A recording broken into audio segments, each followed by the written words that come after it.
Welcome to the American Citizens Abroad podcast. I'm Michelle, and today I'm chatting with Kalyn, the brains behind Girl Gone London. Welcome, Kalyn. Thanks for chatting with us today. Thank you so much for having me.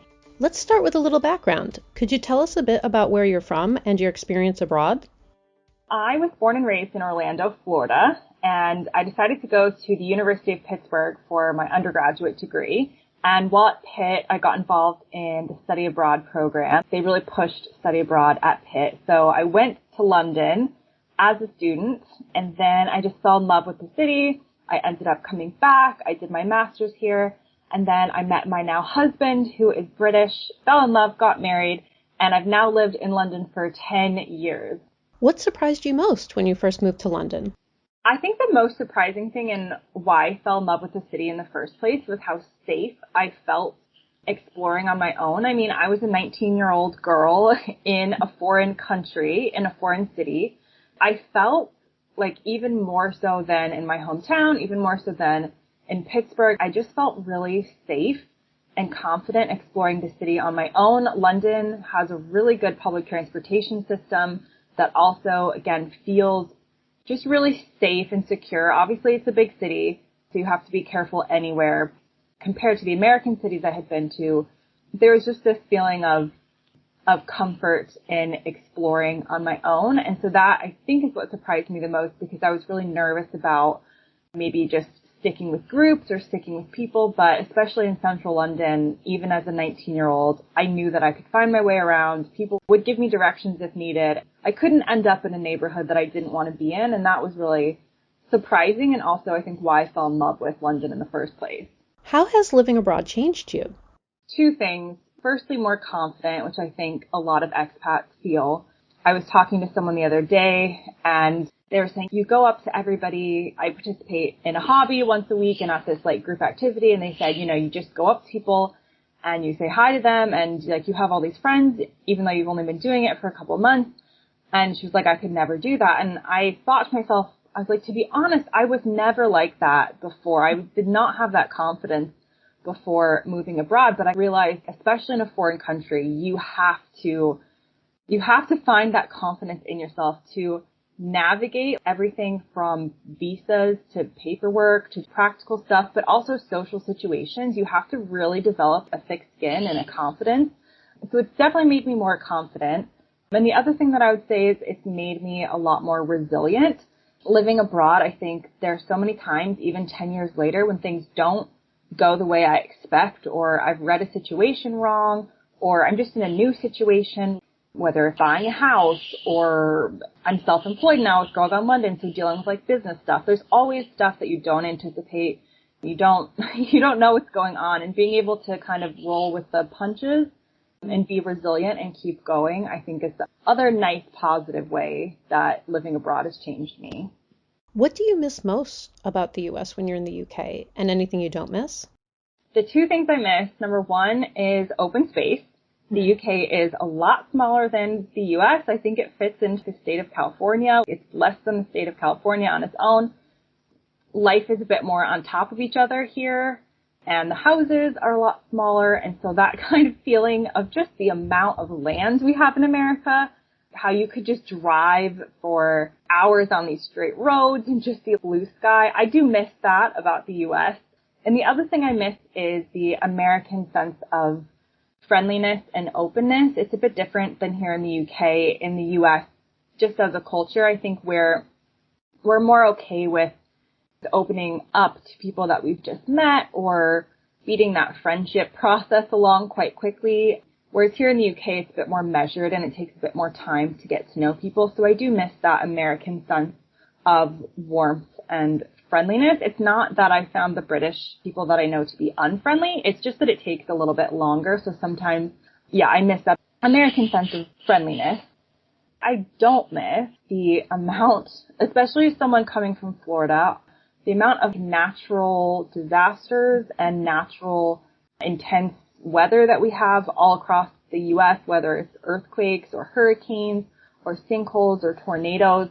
When you move to the UK, which doesn't really have any of that, it's very mild climate, you realize in certain states in the U.S. how much of your time is spent just bracing from Mother Nature. Whereas here in the UK, it's just a bit more mild, and you're not constantly tracking things or dealing with the severe weather that we do in the US. I don't miss that. I like living in the UK where it's just a bit calmer. What differences between America and the UK do you find most fascinating, interesting, or humorous? The one that comes to my mind is the attitude towards convenience. In the US, we love things being convenient and efficient. We love a drive-through. A drive-through ATM is something that most British people, it blows their mind. And here in the UK, it's the complete opposite end of the spectrum. It's almost like convenience is like a bad word to them. So sometimes I get the sense that people in the UK suffer a little bit for the sake of suffering, is how I explain it to people. Like we're all in this suffering together. For instance, it is getting hotter in the summers in the UK since I've been here. We've had like 100, and I think it reached 102 or 104 degrees in London this summer, like the hottest day on record. I have had portable air conditioning, not central AC, because the UK doesn't really use AC. We got portable air conditioners because being from Florida, I was like, this is a necessity. We don't use it all year, but when it gets hot, then we can use them. We get made fun of all the time by our British friends and family for having these portable air conditioners because it's seen as this convenience that's over the top. Whereas when it gets 104 degrees here and I turn on my AC, everybody else is finding the ice packs and doing whatever. But it's like a we're all in it together situation for them. And this sort of like, we don't want things to be too convenient, right? Or like too efficient. The American expats that I've met in the UK, we're always talking about our air conditioners and our this and our that, and we miss drive-thrus, and we definitely get made fun of by our British friends for that sense of convenience. When you do return to the US, do you experience reverse culture shock? So I think I do and I don't, depending on where I am mentally in my life in the UK. Americans in general, and I'll include myself in this, we're very loud compared to in public how a British person might act. So when I go to America, everything seems louder and brighter and more like in your face, whereas here in the UK, it's a bit more subdued and a bit more mild-mannered. I definitely get some reverse culture shock having to do with big box stores, like a Target or like a Costco. There are Costcos in the UK. There's a couple of them, but they're not as big as like an American Costco. The sheer amount of stuff that we have for sale in the US, the ice cream aisle in the grocery store, I definitely forget every time I go back. It starts to seem crazy to me, whereas before it never would, whereas there's maybe like, I don't know, like 4 or 5 ice cream options in the UK. They would never dream of a whole aisle of ice cream options or frozen pizza options. I definitely get a little bit of reverse culture shock, but because my job is relating to expat life and to helping Americans who are coming abroad, I feel like I maintain a little bit more of my connection and understanding of the U.S. than maybe some other expats who have fully immersed themselves in British life. I definitely still feel that American connection. What inspired you to create Girl Gone London, both the blog and your YouTube channel?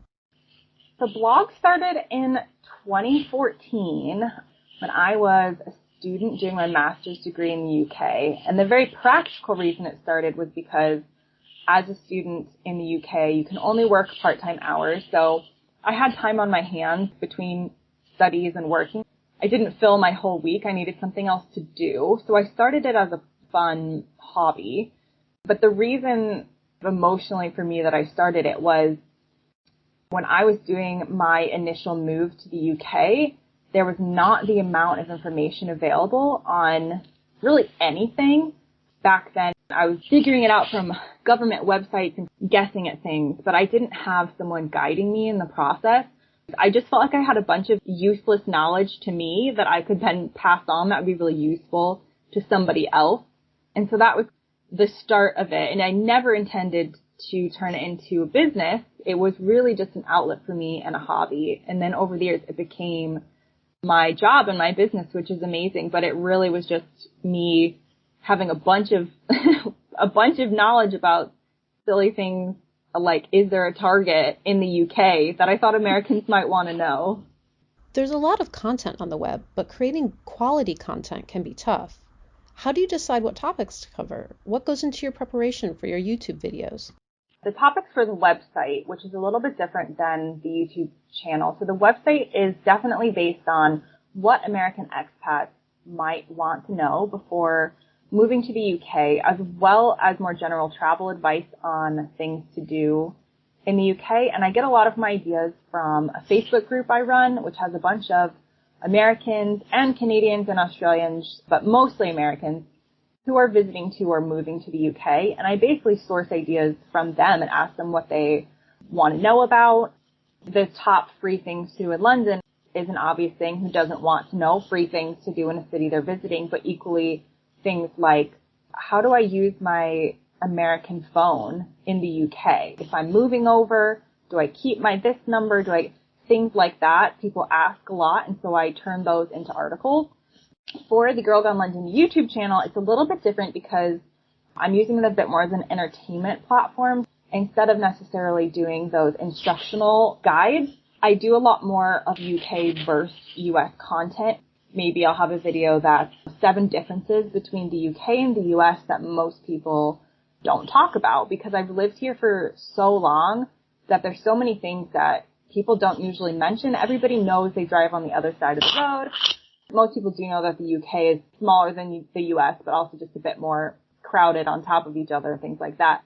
But people don't know the smaller differences. So the YouTube content really comes mostly from me going through my daily life being like, oh, I should make a video about that, or having a conversation with somebody and jotting down like, hey, I should mention this in a video to entertain both Americans and Brits who kind of want to know more about the other country. Did you have to invest in equipment to properly film your videos? Did you experience a learning curve?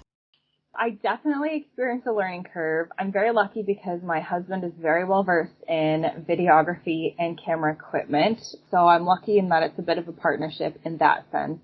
I did invest in a proper camera to record on with a microphone that actually is a separate microphone. I'm not very tech savvy despite having a YouTube channel, so it definitely is a learning curve. I thought for months that my microphone didn't work, but it turns out I hadn't turned up the volume button on my editing program. I'm still learning and figuring out the easiest way for me to do it, but it's been so rewarding to have the channel that it's been worth it. But it's been a journey technologically for sure, still ongoing. Where are most of your subscribers based? For the YouTube channel, it's about half the UK and half US, funnily enough, which works out well to what I'm trying to do. And I get a lot of comments from British viewers who appreciate me going over the differences and things that they didn't realize about America. I've kind of always seen my role as an expat. It is to assimilate into the culture I've moved into. Equally, I think it's to educate people around me here about the American stereotypes and how they're not necessarily all true, and figure out what people think about Americans and try and be as good of an ambassador as I can be.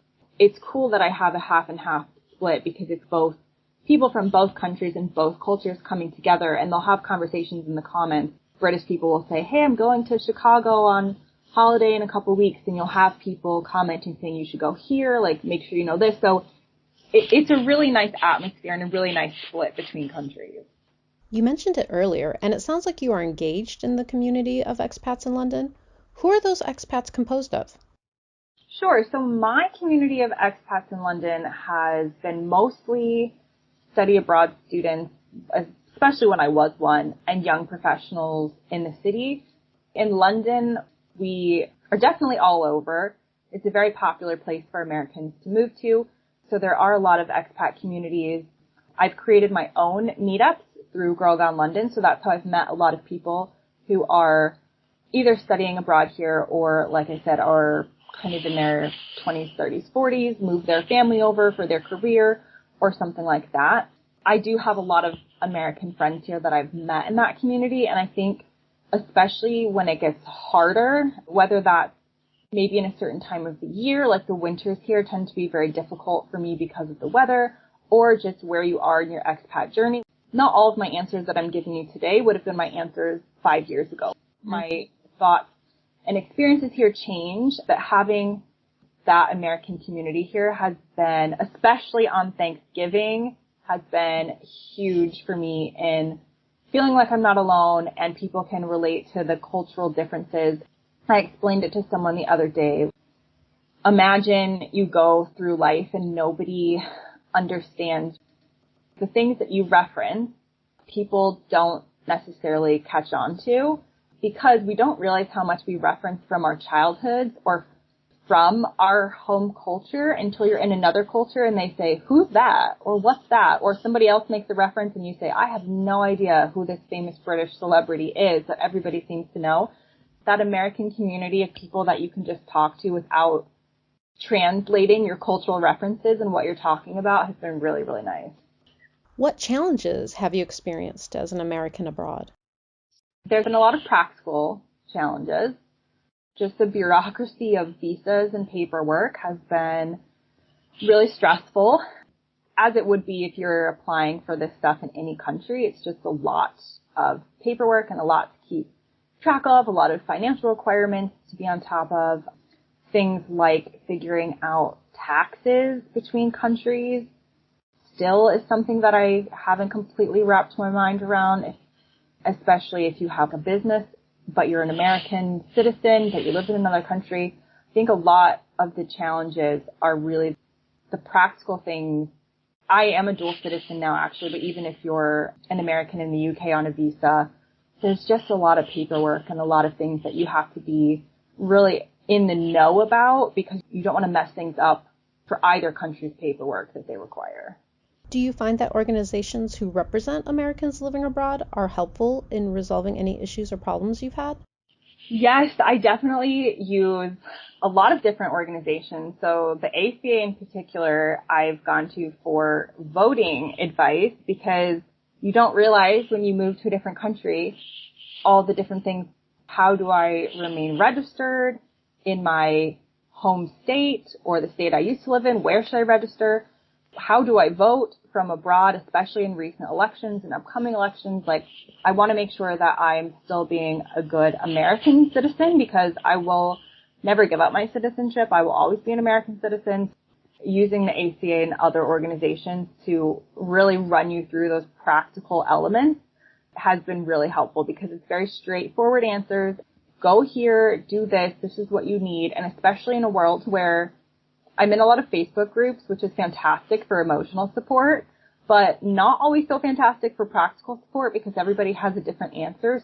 Yeah, using those American organizations for people abroad has been really helpful to make sure I'm getting the right information. Any advice for Americans who would like to relocate to London? There's a general advice of like, you can do it. Move here, you'll have a great experience and learn new things about yourself, which is true. But I was thinking, the most practical advice I can give specifically for Americans coming to the UK is that in recent years, the UK is actually making it easier to come abroad, much easier than it was for me 10 years ago. There's various reasons for this, but there's a couple more visa options that are available to look into, and there's more than just the basic work visa and student visa and partner visa these days. There's other types of visas, so definitely consult somebody about those options and don't automatically think that if you really want to relocate and you don't already have something set up through a job or something, definitely research into the options and don't think that it's not possible because it's becoming a little bit easier. Yeah, I would encourage people to follow that dream and that route and look into all of your options if that's something that you want to do. And do you have any last thoughts you'd like to share? On a personal note, it's been a real journey. For me, the fact that I'm talking to you right now about my 10-year experience is a little bit crazy because I sometimes still feel like that 19-year-old who just moved here. But I think my last thought for anybody listening, if you are an expat or you're considering being one, I think my takeaway from these 10 years and from Girl Gone London has really been to try and be as open and honest as possible, either about your experience to other expats or about your concerns or thoughts about moving abroad. I will be open right now and tell you that there were years here where I didn't like it. Not necessarily because the UK was a problem, but because I was struggling like within myself of finding my place and finding friends. There's different stages of any expat life, but I found it really, there's a lot of pressure, especially to like friends and family back home, to feel like you're living the dream, you're living abroad, wherever you end up. You kind of feel like you're failing if you don't feel grateful all the time, or you feel homesick or things like that. You're not alone if you feel those things. It's really normal. And I think everybody, as much as we talk about the good, I do love it here and I'm very grateful. It's also important to just be honest about just the different things that we go through. And it's not all sunshine and rainbows, and that's fine. Like, it's normal. And I just think honesty is kind of the best policy when it comes to helping other expats and talking to people who are considering being expats. Well, happy 10-year anniversary. Thank you. And thanks for chatting with us today. Thank you so much for having me. The American Citizens Abroad podcast is a monthly podcast that is published the second Tuesday of each month. It is edited and produced by me, Michelle, and is a product of American Citizens Abroad. You can find us on Twitter at ACA_podcast, on Facebook at American Citizens Abroad Podcast, or you can email us at podcast@americansabroad.org. Remember, give us a good rating on Apple Podcasts so other Americans living abroad can find us.